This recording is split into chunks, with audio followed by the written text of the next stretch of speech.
Very good evening guys, कैसे हैं आप लोग। Welcome back to my channel. तो अभी ये देखिए हवा कितनी प्यारी चल रही है, ठंडी ठंडी। रात हो चुकी है, इस वक्त कितना टाइम हुआ है, 8 बजे हुए हैं रात के। और जस्ट मैंने भगवान का दिया किया, वो आपने देख लिया। बच्चे बहुत सारे इकट्ठे होकर मेरे आगे वाले रूम में गेम खेल रहे हैं, कुछ बिजनेस गेम समथिंग वो लोग खेल रहे हैं। तो अब मैं कुछ खाना बनाऊँगी। हमारी शाम की चाय वाय तो हो चुकी है काफ़ी पहले, मतलब 6:30 पौने 7 बजे हमने चाय पिया था। फिर थोड़ा सा हम लोग टेरेस पे गए थे जैसे हमेशा जाते हैं। और आज आपको मैंने पीछे बालकनी से व्यू दिखाया, कितना सुंदर लग रहा था। तो जस्ट भगवान की पूजा ही करके बैठी हूँ मैं। अब देखते हैं डिनर में क्या बनाना है। दोपहर का है थोड़ा बहुत, तो शायद वो खा लेंगे या फिर देखते हैं क्या बनाते हैं। चलो व्लॉग तो मैंने कहा चलो शुरू कर दें। रात को स्टार्ट तो करूं। आज पसीने आ रहे हैं क्योंकि यहाँ काफ़ी गर्मी हो चुकी है। और कुछ लोग ना मेरे नेल पेंट्स के बारे में बाद में पूछते हैं कि दीदी कौन सा नेल पेंट था, तो यहाँ मैं बता देती हूँ आपको। ये NY Bay का है और इसका नाम क्या है, नाम नहीं याद आ रहा, मैं डिस्क्रिप्शन बॉक्स में नाम छोड़ दूँगी तो आप चेक कर लेना। कुछ लोग मुझे पूछते हैं कि दीदी कौन सा कलर था, तो इसीलिए मैंने आपको बता दिया। और क्या चल रहा है आपके यहाँ पे, मुझे कमेंट करके बताइए आप सब कैसे हैं, क्या चल रहा है आजकल, क्या कर रहे हैं। कुछ ना कुछ तो लेडीज़ ने ज़रूर करना चाहिए। आई मीन अभी थोड़ा सा हमें इन दिनों वक्त मिल रहा है तो थोड़ा सा खुद को टाइम देना चाहिए। लाइक यू नो कोई भी एक्टिविटी में इन्वॉल्व रहना चाहिए, कुछ ना कुछ अपनी हॉबीज़ को डेवलप ज़रूर करना चाहिए। तो आई होप सब लेडीज़ कुछ ना कुछ तो करी होंगी। कोई रेसिपीज़ बना के, जिसको कुकिंग का शौक़ है वो कुकिंग कर रहा होगा, जिसको मेकअप का शौक़ है वो डिफरेंट तरह के मेकअप की प्रैक्टिस कर रहा होगा। कुछ ना कुछ ज़रूर करना चाहिए। मेरे भी बहुत से डिफरेंट वीडियोज़ आने वाले हैं जो आपको काफ़ी हेल्प करेंगे कुछ चीज़ें सीखने में। ये देखिए बहुत ठंडी हवा है, बहुत ठंडी हवा है। इस टाइम पे काफ़ी प्लेजेंट हो जाता है यहाँ पे। जनरली यहाँ काफ़ी गर्मी पड़ती है गुजरात में, आपको भी पता होगा, लेकिन इस टाइम पे वेदर बहुत ही अच्छा हो जाता है शाम के टाइम। मैं आज थोड़ी सी थकी हुई, इसलिए मेरी आवाज़ ठीक से नहीं निकल रही। तो बेटर है कि मैं जब ठीक फील करूँगी तब आपसे अब बात करूँगी, ओके। क्योंकि मुझे अच्छा नहीं लग रहा, थकान सी लग रही है। तो होपफुली थोड़ी देर के बाद बात करती हूँ, ओके। गुड मॉर्निंग, कैसे हैं आप लोग। Welcome back to my channel. तो अभी सुबह का टाइम है, ये देख सकते हैं आप। पूरा रूम, पूरा बिस्तरा फैला पड़ा है, अभी ठीक करेंगे हम लोग। और ये जस्ट सो के उठी है, अभी 9 बज रहे हैं। मैं जस्ट नहा के आई हूँ। नहा के मैंने प्लाजो और टी-शर्ट पहन लिया क्योंकि अभी तो घर का काम करना है बहुत सारा। मैं जा रही हूँ यहाँ से वॉशिंग मशीन लगाने, आज अभी कपड़े धोने हैं। और अभी मशीन लगा लूँगी तो खाना बनाते बनाते, नाश्ता बनाते बनाते काफ़ी काम निबट जाएगा। नाश्ते में क्या करना है, नाश्ते का रोज़ चक्कर पड़ जाता है, समझ ही नहीं आता क्या बनाऊँ। लंच में क्या बनाऊँ। कल मैं से कह रही थी, भूख लग रही है, कल मैं रात को ऐसे बोली थी राजमा भिगो दे, और हम भूल गए। मेहंदी लगाने का टाइम आ गया है मेरे। यहाँ थोड़े थोड़े वाइट हेयर दिखने लगते हैं, या दिखने लगते हैं। और आज मैं ना, बाल मेरे एक्चुअली धुलने के बाकी हैं, मतलब गंदे हो रहे हैं। मतलब गंदे तो नहीं है, परसों धोए थे, तो अब गर्मियों में तो बहुत जल्दी ऑयली हो जाते हैं मेरे, बार बार वॉश करने पड़ते हैं। तो आज मैं अपने बालों में ऑयलिंग करने जा रही हूँ। और कुछ लोग मुझे हमेशा बोलते हैं कि दीदी जब आप ऑयल करते हो तो बताया करो कैसे लगा रहे हो। और कुछों ने ये भी पूछा हुआ है कि आप कौन कौन से ऑयल यूज़ करते हो, कौन सा ऑयल लगाते हो दीदी बालों में कि बाल इतने सिल्की शाइनी है। तो आज मैं आपके साथ शेयर करूँगी कि मैं कौन सा ऑयल लगाती हूँ। मैं कई सारे ऑयल मिक्स करके लगाती हूँ, ये चीज़ मैंने आपको बताई भी थी। तो आज मैं शेयर करने वाली हूँ कि मैं किस तरह से ऑयलिंग करती हूँ, कौन कौन से ऑयल मिक्स करती हूँ। और बहुत ही ज़्यादा अच्छे रहते हैं उससे, बाल झड़ने भी मेरे कम हो गए हैं, शाइनी भी रहते हैं, आप देखते ही हो, हमेशा सिल्की भी रहते हैं। तो शो करूँगी। चलिए फिर दिन शुरू कर लेते हैं, काम शुरू करते हैं घर का। क्या हुआ बाबू। कुछ नहीं, आज मैं म्यूट मोड पे हूँ। म्यूट मोड पे ही। तो उधर का रूम इन लोगों ने साफ कर दिया, दोनों बच्चों ने। उधर का रूम सो के उठने के बाद ये लोग करते हैं। ऐसा है ना, ये हमारा स्टोर रूम है, कितना भी साफ कर लो ये गंदा ही रहता है, गंदा ही हो जाता है। क्योंकि यहाँ पे ऑलमोस्ट मेरा यूट्यूब के कुछ PR मैं दिखा नहीं रही आपको। इधर विवेक का कैमरा पड़ा है, उधर कुछ कपड़े पड़े हैं। तो यहाँ ये रूम में ना मेरा यूट्यूब का रूम हुआ करता था, आपको याद हो तो। इस रूम में मैं सबसे ज़्यादा, मेरा सामान यहीं पड़ा होता है यूट्यूब का। चलिए फिर एक अच्छा सा फ्रेश सा व्लॉग शुरू कर लेते हैं और साथ साथ स्पेंड करते हैं पूरा दिन। तो चलिए guys, back to routine, back to work, शुरू कर देते हैं सारे काम। सबसे पहले करूँगी डस्टिंग। और आज मैं सोच रही हूँ कि ये ना जो मेरा मैट बिछा रहता है ना, टेबल मैट, ये मैं बहुत कभी कभी हटा के सफाई करती हूँ, तो कभी कभी तो करना बनता है। तो आज मैं इसको ना पूरा हटा के साफ़ करूँगी, क्योंकि कितना भी ना चाहो थोड़ी बहुत धूल तो नीचे इकट्ठी हो ही जाती है। तो इस मैट को मैं झाड़ दूँगी। इतना गंदा तो ये नहीं हुआ है कि इसको धोने की ज़रूरत पड़े, पर हाँ थोड़ा बहुत नीचे मिट्टी ज़रूर आ गई है। और अभी साथ में काम कर रहा है, आपने देखा हमेशा ऐसे ही साथ में काम करता है। कल के व्लॉग में भी जब मैंने बोला था ना कि अभी साथ में हेल्प करता है, तो सब लोगों ने उस चीज़ का बहुत सपोर्ट किया। और कल के कमेंट्स के लिए थैंक यू सो मच। मैंने अभी सब पढ़े नहीं हैं, थोड़े बहुत पढ़े हैं, उनको हार्ट दिया, थोड़े बाकी हैं, तो मैं जैसे वक्त मिलेगा सबको हार्ट दे दूँगी। लेकिन मैंने पढ़ा ज़रूर है थोड़े बहुत कमेंट्स, सबने बहुत अच्छे कमेंट्स किए हैं। और कल मैंने डिस्कस किया था कल के व्लॉग में कि लाइक हम लोग शायद यहाँ से जाएंगे, इस साल जाएंगे, अगले साल जाएंगे, आई डोंट नो, बट सोच तो रहे हैं। तो सब ने बहुत ही अच्छी गुड विशेस दी हैं, उसके लिए थैंक यू। तो इस फ्लावर पॉट को आज मैंने अच्छी तरह क्लीन किया है, और जब ये ज़्यादा गंदा हो जाता है ना तब मैं इसको वॉश कर देती हूँ। और ये जो फ्लावर्स है ना आर्टिफिशियल, ये भी वॉशेबल है, पर अभी इतने गंदे नहीं हुए हैं इसलिए मैंने धोया नहीं। बाकी धो भी सकते हैं अगर ज़्यादा गंदे हो जाएँ तो कभी कभी तो मैं डीप क्लीनिंग करती हूँ घर की, और कभी कभी इस तरह से डस्टिंग कर देती हूँ। वैसे ज़्यादातर डस्टिंग ही होती है, डीप क्लीनिंग महीने में कभी एक बार होती है, इससे ज़्यादा वक्त नहीं मिल पाता है। तो डीप क्लीनिंग के दौरान मैं ये फ्लावर पॉट और फ्लावर्स वगैरह धो देती हूँ, बट आज तो ऐसे ही डस्टिंग करती है। सो गाइस, हम खेल रहे हैं अभी प्लॉट 4। ये गेम है ना प्लॉट 4, हमें जब हम मेरठ गए थे तो रूबी दीदी मिली थी तो उन्होंने दिया है, तो हम वही गेम खेल रहे हैं। अरे दो क्यों डाले एक साथ? मेरी तो बन गया, मैं क्या करूँ? ओए रख। तो इसमें क्या होता है कि हमें एक साथ 4 डालने होते हैं, कैसे भी, मतलब यहाँ से 4, यहाँ से 4, यहाँ से 4, एक साथ 4 डालने होते हैं।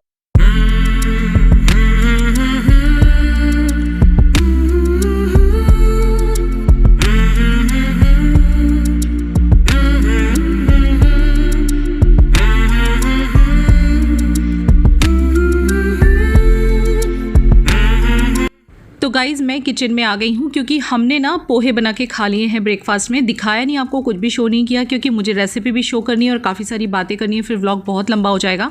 तो पोहे खा लिए थे और पोहे मैं शेयर कर चुकी हूँ ऑलरेडी। तो यहाँ पे मैं प्याज छील रही हूँ क्योंकि मैं लंच की तैयारी कर रही हूँ। लंच में क्या बनाने वाली हूँ वो भी बताती हूँ आपको। और इस तरह से ना एक पॉलीथीन बैग में हमेशा किचन में रखती हूँ, क्योंकि ये चाय की पत्ती वगैरह नाली में ना जाए, इसीलिए अलग से। आप चाहे तो किचन में एक डस्टबिन भी रख सकते हैं। वैसे मैंने एक बड़ा डस्टबिन मेरी बालकनी में रखा हुआ ही है, तो यहाँ पर मैं एक पॉलीथीन बैग रख देती हूँ। मैं ना बिल्कुल भी मेरे चैनल पे पॉलिश्ड या फेक नहीं रहना चाहती, इसलिए जो है आपको बता देती हूँ। तो ये पॉलीथीन बैग में इस तरह से रख देती हूँ और इसी में कचरा डाला करती हूँ, फिर उठा के पूरा का पूरा मैं डस्टबिन में डाल देती हूँ। और इसी कढ़ाई में मैंने पोहे बनाए थे, तो मुझे अब सब्जी बनानी है, तो बस इसीलिए मैं ये साफ़ कर रही हूँ। और यहाँ पर दाल चावल प्रिशा लेके आई, जो कि धो रही है, मुझे देगी। तो आज मैं कैप्सिकम आलू की एकदम बेसिक वाली सब्जी बना रही हूँ, जो बिल्कुल सिंपल होती है। लेकिन जब मुझे थोड़ा सा स्पेशल फूड शेयर करती हूँ तो ये भी करना चाहिए। तो बस जो भी है वो आपके सामने है। तो इस तरह से ना मैं बड़े बड़े पीसेस कर लूँगी, स्क्वायर पीसेस में कट कर रही हूँ, आप देख ही रहे हो। इस तरह से लोग अपनी चॉइस के हिसाब से काट सकते हैं, जैसे कुछों को लंबा पसंद होता है, कुछों को इससे भी छोटे कैप्सिकम पसंद होते हैं कटे हुए, बट मुझे इतने अच्छे लगते हैं। प्रिशा साइड पे आलू छील रही है, वो भी मेरी हेल्प कर रही है, काफ़ी हेल्प करती है। और ये जो 2 प्याज काट लिए हैं ना मैंने बड़े साइज़ के, ये भी मैं कट कर लूँगी और इनको भी बड़े पीसेज में ही करूँगी। ये वाली सब्ज़ी काफ़ी अच्छी लगती है, वैसे सिंपल सी सब्ज़ी है लेकिन काफ़ी टेस्टी लगती है अगर दाल चावल के साथ बनाओ। और मैं गुजराती दाल बनाने वाली हूँ, तो फिर उसके साथ ये वाली सब्ज़ी काफ़ी अच्छी जाएगी। तो काफ़ी सारे प्याज मैंने कट किए और अब मैं आलू कट कर रही हूँ। और आलू को भी मैं देखिए इतना मोटा रख रही हूँ, इससे ज़्यादा मोटा नहीं रख रही हूँ। तो जैसे पोहे में काटते हैं ऑलमोस्ट वैसे। अब यहाँ पे पहले मैं दाल चढ़ा दूँगी। आज मैं बनाने वाली हूँ गुजराती दाल, तो उसके लिए मैं आपको पता ही है, मैं सिखा चुकी हूँ आपको। हल्दी नमक डाल के उबलने रख दूँगी और टमाटर अंदर ही डाल दूँगी, या फिर तड़के में भी डाल सकते हैं। तो सबसे पहले तो मैं ये साइड पे रख देती हूँ, सो दैट इसमें उतनी देर में सीटियाँ लग जाएँ जितनी देर में मेरी सब्जी बने। ऐसे ही हम औरतें बस टाइम सेव करते हैं कि एक साथ कई सारे काम कर लेते हैं। तो जितनी देर में सब्जी होगी मेरी दाल तैयार हो जाएगी। यहाँ पर मैंने कपड़े की मशीन भी लगाई हुई है, तो बीच बीच में जो है मेरी मशीन मुझे बीप की आवाज़ आती है, तो मैं भागती हूँ पीछे। और स्पिनर में कपड़े सूख चुके हैं तो ये डाल रही हूँ। और आज काफ़ी दिन बाद मशीन लगी है ना, तो काफ़ी सारे कपड़े धुले हैं, तो मैं क्या करूँगी, ऑलरेडी स्पिन हो चुके हैं तो एक के ऊपर एक डाल दूँगी। फिर जब जैसे जैसे मतलब दूसरी बालकनी भी है ना, वहाँ जब थोड़े सूख जाएंगे तब यहाँ के ले जाके वहाँ डाल दूँगी, या अलग अलग ऊपर से हटा दूँगी, तो सूख जाते हैं, कोई प्रॉब्लम नहीं आती, स्पिन हो जाते हैं, फटाफट सूख जाते हैं। तो ये देखिए मेरा शिमला मिर्च वगैरह का कचरा है, इसको इसी बैग में मैं डाल रही हूँ। वैसे आप चाहो तो एक छोटा डस्टबिन भी रख सकते हो, मैं भी लेके आने वाली हूँ छोटा सा डस्टबिन, पर तब तक जब तक नहीं है तब तक पॉलीथीन बैग से काम चला लेती हूँ मैं। और ये थोड़े से 1-2 बर्तन ऐसे हाथों हाथ मुझे धोने की आदत है, तो एक साथ बहुत इकट्ठे नहीं होते, नहीं तो बहुत ज़्यादा इकट्ठे हो जाते हैं। और ये कप वगैरह मैं इसलिए कर रही हूँ क्योंकि शाम को विवेक इसी कप में चाय पीते हैं, जो बड़ा वाला दिख रहा है ना आपको, तो करके रख दो तो अच्छा रहता है, नहीं तो शाम को फिर से करना पड़ता है चाय बनाने से पहले। तो आज मुझे बहुत सारे काम है गाइज़, बहुत सारे। मैं आपके साथ अभी शेयर करूँगी क्या क्या काम है मुझे, काफ़ी सारे काम हैं, तो इसीलिए बहुत फटाफट काम कर रही हूँ। एक साइड मशीन भी लगी है, तो चलिए तड़का लगाते हैं। मैंने यहाँ पे सरसों का तेल लिया है और सरसों के तेल को हमेशा बहुत तेज़ गर्म करिए, फिर ही यूज़ करिए। ज़ीरा और हींग डाला है और फिर डायरेक्टली प्याज डाल देने हैं और इन प्याज को थोड़ा सा सौतेर करना है थोड़ी देर के लिए, मतलब बिल्कुल तो नहीं बुझा देंगे, लाइक ब्राउन तो नहीं करना है, लेकिन थोड़ा ट्रांसपेरेंट हो जाए, पिंक हो जाए, उतना तो करना है। और फिर ना पहले मैं आलू डाल के पकाऊंगी, बाद में मैं कैप्सिकम डालूंगी। ये देखिए मैंने आलू डाल दिए, इसी को डाल के थोड़ा सा ना मैं पकाऊंगी जिससे कि आधे गल जाएं, क्योंकि कैप्सिकम अगर साथ में डाल दूंगी तो बहुत जल्दी कैप्सिकम गल जाती है, फिर बहुत ही ज़्यादा हलवा जैसी कैप्सिकम हो जाती है, बच्चों को फिर अच्छी नहीं लगती। तो यहाँ थोड़ा नमक डाल दिया है मैंने। अब बस इसको मैं थोड़ी देर ढक दूँगी, लगभग 3 से 4 मिनट के लिए, और फिर हटा के इसको चेक करेंगे। तो ये थोड़े से हो चुके हैं। अब इसके अंदर मसाले डालेंगे, हाफ़ कुक हो गए हैं। हल्दी डाली है मैंने यहाँ पे, मिर्ची डालूंगी मैं, तीखी मिर्ची डालूंगी, चिली फ्लेक्स भी डालूंगी। ये मैंने चिली फ्लेक्स डाले, धनिया पाउडर डाला, और इसके अलावा आप चाहें तो थोड़ी कश्मीरी मिर्च भी डाल सकते हैं। तो बस अब इसको अच्छी तरह से चला देना है, खूब अच्छे से चलाना है। और इसके बाद इसमें कैप्सिकम के जो बड़े बड़े पीसेस मैंने कट किए हैं वो डाल देंगे। ये देखिए मैंने डाल दिए। अब इसको अच्छे से चला देंगे, और चलाने के बाद बस इसको मैं समझ लीजिए ना ढक के पकाना है मीडियम गैस पे। तो ये बहुत टेस्टी वाली हमारी सब्ज़ी तैयार हो जाएगी। नमक डाल देना है स्वादानुसार, और इसको अब हम ढक देंगे और हमारी लजीज सब्ज़ी थोड़ी देर में तैयार हो जाएगी। थोड़ा सा मैंने पानी का छिमका दिया है जिससे आलू अच्छे से गल जाएँ। तो बस अब इसको ढक देना है। और यहाँ देखिए सीटी लग रही है मेरी दाल में, और इन बिटवीन जब मेरी सब्ज़ी बन रही है तो मेरा फिर से स्पिनर जो है, कपड़े हो चुके हैं स्पिनर में, तो फिर से मैं फैलाने आ गई हूँ। मेरे ख्याल से मैं ही नहीं, सभी औरतें इस तरह से काम करती हैं कि एक काम हो रहा होता है ना, उस टाइम पे दूसरा काम भी साथ साथ कवर करती हैं। यही हम औरतों की क्वालिटी होती है। तो मैं आपको बता रही थी कि आज मुझे बहुत सारे काम हैं, तो वो आप देख ही रहे हो, एक साथ कपड़े भी धुल रहे हैं, खाना भी बन रहा है। और मैं शेयर करने वाली हूँ, कल के व्लॉग पे जब मैंने तेल डाला था ना, तो सबने पूछा था दीदी आपने कौन सा DIY तेल लगाया है, मतलब किस तरह से आप लगाते हो। तो आज मैं आपको सिर्फ लगा के शो करने वाली हूँ, इस बहाने लग भी जाएगा दोबारा से मेरे सिर में तेल। तो वो आप दूसरे वीडियो में देखेंगे, मतलब मैं व्लॉग में ऐड नहीं कर रही हूँ, उस पोर्शन को मैंने कट किया है क्योंकि बहुत लंबा व्लॉग हो रहा था। तो वो मैं आपको दिखाऊंगी, अलग से एक वीडियो डाल दूंगी आज शाम को, नहीं तो कल सुबह। तो आपको देखने मिल जाएगा कि मैंने कल जो व्लॉग में तेल डाला था वो किस तरह से डाला था। कल के व्लॉग में आपको याद होगा मैंने तेल डाल के आई थी, जिसका टाइटल था कि भाई मैं घर छोड़ के जा रही हूँ लेकिन आंखें सबकी नम हैं। तो सभी ने पूछा था कि आपने DIY ऑयल किस तरह से बनाया था। तो वो इसी व्लॉग में मैं तेल अभी डाल लूँगी। लास्ट की क्लिपिंग में आप मुझे देखोगे तेल डाले हुए, लेकिन तेल डालने वाला जो पोर्शन है कट कर दिया है, वो अलग से वीडियो में डाल दूँगी आज शाम को, नहीं तो कल सुबह सुबह, ठीक है। तो देख लीजिएगा, यहाँ कपड़े वगैरह तय लगाए हैं जो कि मैं अलमारी में रखने जा रही हूँ, मेरी बच्चों की अलमारी में भी जमा दिए हैं। इन बिटवीन जाके मैं सब्ज़ी चेक करूँगी, और अब जाऊँगी फाइनली मैं आटा बांधने और राइस रखने के लिए, बिकॉज़ राइस भी रखने हैं। तो यहाँ मैं आ गई आटा बांधने। आटे में थोड़ा सा नमक डालती हूँ और थोड़ा तेल ऑप्शनल है, कभी कभी डाल लेती हूँ, कभी कभी मैं स्किप कर देती हूँ। आज थोड़ा सा डाल रही हूँ मैं, और बस इसको बांध लेंगे जैसे हमेशा बांधते हैं। तो बस इसी तरह से मॉर्निंग में मैं काम करती हूँ, फटाफट एक काम के साथ साथ मेरा दूसरा काम तो चलता ही होता है। तो ही कहीं जाके हम यूट्यूबर्स वक्त निकाल पाते हैं। और यूट्यूबर्स ही क्या, हर एक औरत जिसके बच्चे छोटे छोटे होते हैं वो भी बहुत बिजी होती है। मुझे पता है औरतें बहुत काम करती हैं यार, किसी को वैल्यू हो ना हो, लेकिन आई नो औरतें बहुत काम करती हैं और मल्टीटास्किंग होती हैं। सबसे बड़ी बात है औरतें मल्टीटास्किंग होती हैं। तो hats off to all housewife, seriously बोल रही हूँ, मुझे बहुत ही ज़्यादा रिस्पेक्ट है हाउसवाइफ और वर्किंग वुमन के लिए, क्योंकि वर्किंग वुमन भी हाउसवाइफ तो होती है, साथ में वो भी काम करती है। तो यहाँ पर सब्ज़ी फिर से ढक दूँगी मैं चला के, और अब मेरी सब्ज़ी तैयार हो गई है थोड़ी देर के बाद। तो यहाँ मैं अमचूर पाउडर डाल रही हूँ, ये ऑप्शनल है, डालना है डालो, नहीं तो कोई बात नहीं, लेकिन अच्छा लगता है थोड़ा सा। ये सब्जी है ना तिखी बनती है और इसमें अमचूर पाउडर थोड़ा सा बहुत अच्छा लगता है। फाइनली मेरी गुजराती दाल में तड़का लगा रही हूँ, ये तो मैं कई बार आपके साथ शेयर कर चुकी हूँ। तो गाइज़ एक बार फिर से याद दिला देती हूँ, बिल्कुल मत भूलिएगा किस तरह से मैंने कल DIY ऑयल लगाया था व्लॉग में, वो मैं आज शूट कर रही हूँ, लेकिन इस व्लॉग में ऐड नहीं करूँगी क्योंकि व्लॉग लंबा हो रहा था। अलग से वीडियो डालूँगी आज शाम को, नहीं तो कल। तो देख ज़रूर लीजिएगा कि DIY ऑयल में किस तरह से करके लगाती हूँ और मेरे बालों को इतना अच्छा रखती हूँ। तो यहाँ देखिए दाल तैयार हो गई मेरी। चलिए फाइनली रोटी बना लेते हैं, राइस भी बन चुके हैं। गरम गरम फूली फूली रोटियां देसी घी लगा के बहुत अच्छी लगती हैं, और मेरे घर में सबको मेरे हाथ की रोटी बहुत पसंद है। और सभी को होता है यार, माँ के हाथ का खाना किसको पसंद नहीं होता।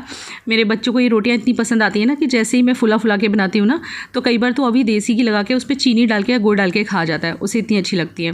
और कई बार मैं रोटियाँ ज़्यादा भी बना देती हूँ। तो होता क्या है कि शाम के टाइम जब चाय बन रही होती है ना, तो बासी रोटी को जब हम देसी घी में गर्म करते हैं ना, तवे पर पराठा जैसा कड़क कर देते हैं उसको करारा, तो वो बहुत टेस्टी लगता है। या फिर आप आप छौंके वाली भी बना सकते हो, जैसे तड़का नहीं लगा देते रोटी को छोटा छोटा तोड़ के, तो बची हुई रोटी का वो भी कर सकते हैं। बची रोटी का खाखरा भी बनता है। अभी कभी मैं आपको किसी दूसरे ब्लॉग में शो करूँगी कि बची हुई रोटी का खाखरा किस तरह बनता है। तो चलिए फटाफट मैं खाना खाती हूँ और आपको मिलती हूँ। आपसे बहुत इंपॉर्टेंट बात करनी है। तो मैं हमारा सब खाना वाना सब हो गया। अच्छी बनी थी आलू कैप्सिकम की सब्ज़ी, बिल्कुल बेसिक सब्ज़ी थी, एकदम सिंपल वाली। वो होता है ना, मैं मतलब मुझे शेयर करने में भी अजीब लग रहा था क्योंकि सिंपल सब्ज़ी है, लेकिन फिर मैंने सोचा कि नहीं, शेयर करना चाहिए। मैं क्या कर रही हूँ, क्या बना रही हूँ, क्या खा रही हूँ। वैसे भी क्या बोलते हैं, हर कोई रोज़ तो पकवान नहीं खाता, सब सिंपल ही खाना खाते हैं। तो ये व्लॉग सुबह से चल रहा है, तो अब इसको मैं एंड करूँगी। और जो मेन बातचीत है, जो मैं आपसे कुछ शेयर करना चाहती हूँ, तो वो भी कर लेती हूँ। ये देखिए तेल लगाया था, अब मैं धो दूँगी, क्योंकि ऐसे ही करती हूँ मैं जनरली, या तो रात को डाल देती हूँ, रात को नहीं डाल पाती तो फिर मैं मतलब मॉर्निंग में डालती हूँ और 1 घंटा या 2 घंटा रख लेती हूँ। जनरली मैं ऐसे ही करती हूँ, मतलब खाना बनाने जा रही हूँ तब डाल दिया, तो अपना खाना बनाते बनाते खाते 2 घंटे तो निकल ही जाते हैं, 1.5-2 घंटे, तो बस फिर वॉश कर लेते हैं। अब मैं सिंपली इसको शैम्पू से वॉश कर दूँगी। कुछ लोग पूछ रहे थे कौन सा शैम्पू यूज़ करती हूँ, तो मैं गुड वाइब्स का कोकोनट शैम्पू यूज़ कर रही हूँ, जो कि मुझे काफ़ी अच्छा लग रहा है। अब कम टू द पॉइंट पे आते हैं। तो एक बंदी है जिसने मुझे, मतलब जब ये मैंने, पता है आपको, 1-1.5 महीने पहले बोला था, 1-1.5 महीने पहले नहीं, ये तो जनवरी से बात चल रही है। आप सबको शायद ना बताओ तो मैं बता दूं, मेरी ननद से मेरे संबंध हैं, मेरी सास के साथ मेरे संबंध खराब हैं। ये मैं आपको 2-3 ब्लॉग्स में बता चुकी हूँ, और मुझे ये कहते हुए कोई शर्म नहीं है, क्योंकि मैं रोज़ आपके साथ मेरी डेली लाइफ शेयर करती हूँ, तो पॉसिबल नहीं है कि मैं ज़्यादा टाइम तक आपसे छुपा पाऊँगी ये सब। और मैं थोड़ी सी क्लियर हूँ इन चीज़ों में। भले मैं एक ब्लॉगर हूँ तो क्या हुआ, सारी ब्लॉगर्स ये बात नहीं बताती ओपनली, लेकिन मैं ओपनली बताने का दम रखती हूँ, तो मैंने बता दिया। लेकिन यहाँ पे मैंने ये भी मेंशन किया है हर बार कि मेरी ननद के साथ मेरे संबंध बहुत अच्छे हैं। मेरी ननद से मेरा कोई प्रॉब्लम नहीं है। थोड़ा सा हुआ था प्रॉब्लम जब मम्मी के साथ रिलेशन टूटे थे, तो ननद ने भी थोड़ा सा मेरे साथ गड़बड़ किया था। मतलब उन्होंने अपनी मम्मी की वजह से मुझसे काफ़ी टाइम तक बात नहीं की थी और संबंध बिगाड़ लिए थे मेरे साथ। लेकिन शायद उनको रियलाइज़ हुआ या फिर उनको लगा कि नहीं, मेरी भाभी की कोई गलती नहीं है, और मेरी भाभी जब मेरे साथ अच्छी रहती है तो मैं क्यों ना रहूं, शायद ऐसे कुछ हुआ होगा। तो उन्होंने अच्छी तरह से बात करना शुरू कर दिया हम लोगों के साथ। इनफैक्ट हम लोग जब नवंबर में गए थे, तो जो लोग मुझे पहले से फॉलो कर रहे हैं उन्होंने देखा होगा, उनके घर भी गई थी उनको मिलने। और मुझे सीरियसली उनके किसी से कोई प्रॉब्लम नहीं है, मुझे मेरे सास से भी प्रॉब्लम नहीं है, लेकिन उन्हीं को मुझसे प्रॉब्लम है। तो तब मैंने आपको आके बताया था कि वो अप्रैल में आने वाली हैं घर पे, बताया था ना आपको, सब लोगों को बताया था। तो ये बंदी शायद मुझे तभी से फॉलो करती है, मतलब तभी से नहीं, हमेशा से फॉलो करती होगी, क्योंकि तभी तो इसको याद रहा कि अप्रैल में दीदी आने वाली थी। और मुझे मेल करती है कि तुम्हारी ननद तो अप्रैल में आने वाली थी और वो तो आई ही नहीं, तुमने मना कर दिया होगा उसको, तुम्हारे संबंध उससे अच्छे होंगे ही नहीं, तुम जैसे अपनी सास को जो है अपने घर पे नहीं बुलाती हो, ऐसे ही तुम अपनी ननद को भी नहीं बुलाती होगी, सिर्फ हमें दिखाने के लिए तुमने बोला होगा कि मेरी ननद आने वाली है, और तुमने उसको, यहाँ लिखा हुआ है, तुमने उसको मना कर दिया है, क्योंकि कौन खर्चा करे, कौन सिरदर्दी ले ननद की, और इसीलिए बस तुमने उसको मना कर दिया होगा कि कौन बुलाए ननद को, क्योंकि तुम्हारे ननद से भी अच्छे संबंध नहीं हैं। तो पहली बात तो ये कहना चाहूँगी मैं, ये चीज़ें आप तक क्यों पहुँचा रही हूँ कि देखिए कैसे कैसे लोग हैं, कैसी कैसी सोच होती है लोगों की। पहली चीज़ तो ये कि लॉकडाउन के बारे में शायद ये मैडम जानती ही नहीं है कि लॉकडाउन चल रहा है। लॉकडाउन चल रहा है, आई थिंक 14 मार्च को हमारे गुजरात में लॉकडाउन हुआ था, और मतलब पूरे कंट्री में, और तब से लेके अभी तक लॉकडाउन है। मतलब थोड़ा थोड़ा खुला है, बाकी तो सब जोन ठीक ठाक है, अभी कोई इतना इशू नहीं है। तो उस टाइम पे डेडली लॉकडाउन था। अप्रैल की बात कर रही हूँ मैं, अप्रैल में दीदी आने वाली थी, और मई में, और वो अप्रैल में क्यों आने वाली थी, क्योंकि मैंने उन्हें कहा था कि दीदी मैं मई में हूँ नहीं, क्योंकि मई में जाने वाली थी गोवा 5 मई को, और उसके बाद में 12-13 को वापस आके मैं 19 तारीख को मेरे घर जाने वाली थी। तो मई में मैंने ही उन्हें मना कर दिया था। तो हाँ, मई में मैंने मना किया था उन्हें, लेकिन अप्रैल में वो आने वाली थी। और बल्कि मैं तो चाहती हूँ कि वो मेरी सास भी आए और मेरी देरानी भी आए, देवर भी आए, लेकिन अब जब कोई हमें एक्सेप्ट ही करने तैयार नहीं है, आने ही तैयार नहीं है, किसी को हम पसंद ही नहीं आते, कितना भी अच्छे रहो लेकिन फिर भी पसंद नहीं आते, तो भैया कब तक रोते रहेंगे किसी के पीछे। ज़िंदगी तो जीनी है, आगे तो बढ़ना है, अपने बच्चों के लिए जो हमें प्यार करते हैं एटलीस्ट उनके लिए तो हमें जीना है ना। तो ये मैडम को कोई ये बताए कि उस टाइम लॉकडाउन में मेरी ननद क्या उड़ के आ जाती, पहली चीज़। दूसरी चीज़ कि ननद का खर्चा लगेगा हमें, मतलब शर्म भी नहीं आती कुछ लोगों को। एक इंसान किसी के घर कितने दिन आएगा, हद से हद वो बोल रही थी, मैंने उन्हें कहा भी था कि पूरे महीने के लिए आना हमारे पास, पूरे अप्रैल मंथ, लेकिन वो बोली कि नहीं मैं पूरे मंथ तो नहीं आ सकती, जिया जी अकेले हो जाते हैं, उनका खाने का इशू हो जाता है। तो वो बोल रही थी कि मैं जो है 10-15 दिन के लिए आऊँगी, तो वो उतना आने वाली थी। तो 10-15 दिन में उनका खर्चा लग जाएगा। मतलब एक भाई इतना काबिल नहीं होता कि वो अपनी बहन को 10-15 दिन रख सके, हाँ, उसका खर्चा उठा सके। क्या खर्चा होता है अगर अपने घर पे ननद या सास आती है, तो सिर्फ खाने पीने का, और तो क्या खर्चा होता है। और जो थोड़ा बहुत व्यवहार होता है कि भाई हाँ कुछ देना लेना होता है, तो हम इतने भी गए गुजरे नहीं हैं कि हम जो है उनको कुछ दे ना सकें। उनकी बेटी मेरी बेटी जैसी है, मतलब छोटी है अभी की जितनी है, लेकिन जैसे मेरी बेटी वैसे उनकी बेटी, हम उसे अपनी बेटी की तरह ट्रीट करते हैं। लोग कितना जज करते हैं, कितना जज करते हैं, और वो भी कौन से टाइम पे, लॉकडाउन के टाइम पे। मेरी भी बीच में दीदी से कई बार बात हुई, मेरी ननद से, उनका नाम पिंकी है और वो दीवा में रहती हैं, बॉम्बे में दीवा करके जो स्टेशन है ना थाने के आगे, वहाँ रहती हैं। आप मेरा दिवाली के टाइम के ब्लॉग चेक कर लीजिएगा, उसमें मैं उनको मिलने भी गई थी, मैंने मिलवाया भी था, सबको दिखाया भी था कि मेरी ननद है। तो कितना लोग जज कर लेते हैं अपने आप से कुछ भी। लॉकडाउन के टाइम पे वो नहीं आ पाई, दीदी से मेरी बात भी हुई बीच में, दीदी बोल रही थी कि अब लॉकडाउन में मैं कैसे आऊँ, तो अब मैं दिवाली में आऊँगी, क्योंकि होता क्या है यही टाइम होता है, बच्चों के स्कूल्स होते हैं, उनकी भी बेटी स्कूल गोइंग है, मेरे भी बच्चों के स्कूल चालू हो जाएंगे अब, जब भी होंगे उनके बच्चे के, तो डायरेक्ट दिवाली में ही छुट्टियाँ होती हैं, तो या तो वो तब आ सकती हैं या समर वेकेशन में आ सकती हैं। तो मतलब कैसी कैसी सोच, माय गॉड, कि हमने उनको मना कर दिया कि हमको जो है सिरदर्दी होती और हमको उनका खर्चा लगता, कि कौन सिरदर्दी ले इसलिए आपने मना कर दिया होगा, कौन खर्चा करे ननद पे, आप तो हो ही ऐसी, तो वो आने वाली ही नहीं होंगी। मैंने झूठ आपको बोला कि वो आने वाली, गाइज वो आने वाली थी, सिर्फ और सिर्फ वो इसीलिए नहीं आई है लॉकडाउन की वजह से। और मेरे दिवाली के व्लॉग में मेरी सच्चाई आप जाके देख सकते हो कि मैं उनके घर पे गई थी, और जो है वो है। जब मैं मेरे सास के लिए इतना ओपनली बोल सकती हूँ कि उनसे मेरे संबंध नहीं है, मैंने पूरी स्टोरी आपको ओपनली बोली है, तो क्या मेरी ननद के बारे में मैं नहीं बता सकती हूँ। लेकिन जब वो मुझसे अच्छी तरह से बात करती हैं, ठीक तरह से रिलेशन रखती हैं, वो यहाँ आने वाली भी थी, जैसे अगर वो नहीं आ पाई तो मतलब ऐसी सोच कि मैंने मना कर दिया होगा, मैं क्यों मना करूँगी। मैं तो राह देखती रहती हूँ कि कोई मेरे आए, क्योंकि मैं नॉर्थ से बिलोंग करती हूँ, मेरे मम्मी पापा आ नहीं पाते, विवेक की मम्मी तो आती ही नहीं है, हम बुला बुला के थक चुके हैं, शी डजंट कम। तो हम तो सोचते हैं कि कोई आए और हमें थोड़ा, मुझे तो अच्छा लगता है, मुझे कोई घर में आए तो अच्छा लगता है, थोड़ा सा चेंज सा लगता है। मैं काम करने में वो नहीं होती हूँ, आलसी नहीं हूँ मैं, कि मतलब जो लोग आलसी होते हैं ना वो सोचते हैं उनके यहाँ कोई ना आए, मेरे साथ ऐसा कुछ नहीं है। तो आई थिंक आपका कन्फ्यूज़न क्लियर हो गया होगा जिसने मुझे मेल किया। और आप लोगों को सिर्फ मैंने इसलिए बताया कि देखिए कैसे कैसे लोग हैं दुनिया में, क्या क्या सोच लेते हैं अपने आप से, कुछ भी, मतलब कुछ भी हवा में सोच लेते हैं। तो बस यही कहना चाहती थी। ये प्रिशा मुझे वो दे के गई है, स्प्राइट। आज काफ़ी टाइम के बाद हमारे घर में सॉफ्ट ड्रिंक आया है, जनरली हम लोग सॉफ्ट ड्रिंक वगैरह नहीं पीते हैं। वेल, जो मैंने आपको बताया ना ऑयल्स वगैरह, वो ज़रूर चेकआउट कर लेना, काफ़ी अच्छे ऑयल्स हैं। और इतनी भीनी भीनी सी सुगंध है ना एवोकाडो ऑयल में, कि मैं आपको क्या बताऊँ, बहुत अच्छी सुगंध आ रही है। तो इन्हीं सब चीज़ों से बस मैं केयर क्या करती हूँ। कुछ लोग मुझे हमेशा पूछते रहते हैं आपका हेयर केयर क्या है। वैसे मैंने रूटीन भी शेयर किया हुआ है मेरा हेयर केयर आजकल का, और जो मेरे फेवरेट शैम्पूज़ हैं वो भी मैं आपको हमेशा बताती रहती हूँ आए दिन। इस तरह से 3-4 ऑयल आप मिक्स करके लगाएंगे ना, तो आप समझ सकते हैं उसकी जो न्यूट्रिशन होगा, नरिशमेंट होगा, वो बढ़ जाएगा, क्योंकि कई सारी क्वालिटीज़ ऑल टुगेदर मिक्स होके हम लगाएंगे ना। ये फिर इस ब्लॉग को मैं एंड करती हूँ, बहुत लंबा हो जाएगा क्योंकि बातचीत भी काफ़ी हो गई है, खाना भी था, रूटीन भी था।